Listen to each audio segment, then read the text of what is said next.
அனைவருக்கும் எனது இனிய காலை வணக்கம். என் பேர் திவ்யா பிரசாந்த். நான் 10th B படிக்கிறேன். நான் வளர்ந்து வரும் அறிவியல் அப்படின்னு சொல்லி ஒரு புக் ஒன்று படித்தேன். இந்த புக்கோட ஆசிரியர் சுந்தரேசன். இந்த புக்கில் ஒரு 9 டாபிக்ஸ் இருக்கு. நான் இதில் எனக்கு பிடிச்ச ஒரு டாபிக்கை பற்றி நான் சொல்ல போகிறேன்.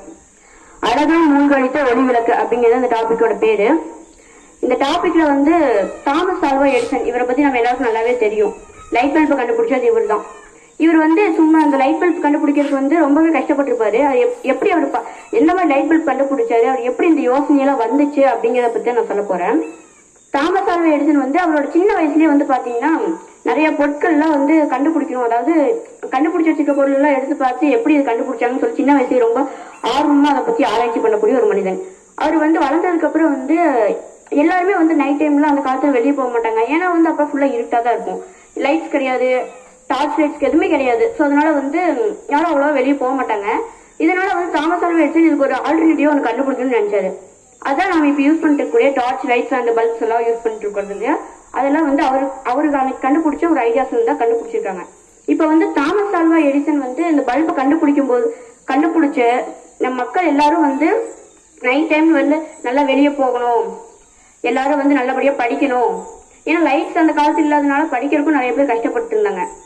இதனால அவர் அந்த மாதிரி நினைச்சு அவர் அதுக்கப்புறம் பல்ப் கண்டுபிடிக்கிறதுக்காக அவர் ட்ரை பண்ணும்போது பல்புக்குள்ள ஃபிலமெண்ட் அப்படின்னு சொல்ற ஒரு கம்பி ஒன்று வைப்பாங்க. அது பாத்தீங்கன்னா கரண்ட் தரும்போது அது ஒன்னா வெடிச்சிருது அந்த பல்பு, இல்லைன்னா அந்த ஃபிலமெண்ட் இன்ஸ்டன்டா கருகிடுது.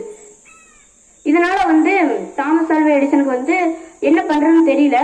ஒரு 1000 டைமுக்கு மேல அவர் டெஸ்ட் பண்ணி பாக்குறாரு. பட் எல்லாமே ஃபெயிலியர் ஆயிடுது.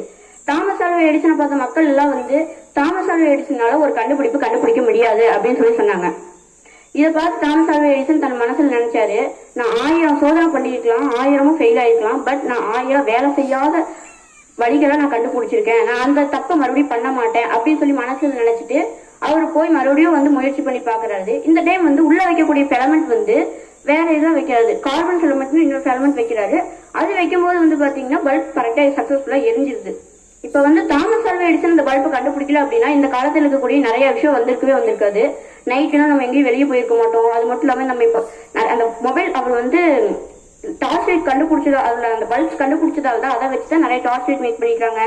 போன்ல இருக்க லைட்ஸ் இதெல்லாம் கூட அவர் கண்டுபிடிச்ச ஒரு ஐடியாஸ்ல இருந்து வந்தது தானே தவிர அவர் அன்னைக்கு கண்டுபிடிக்கலன்னா இன்னும் கூட மத்தவங்க யாரும் இதை கண்டுபிடிக்கல அப்படின்னு இன்னும் கூட இதெல்லாம் வந்திருக்குமான்னு நமக்கு தெரியாது.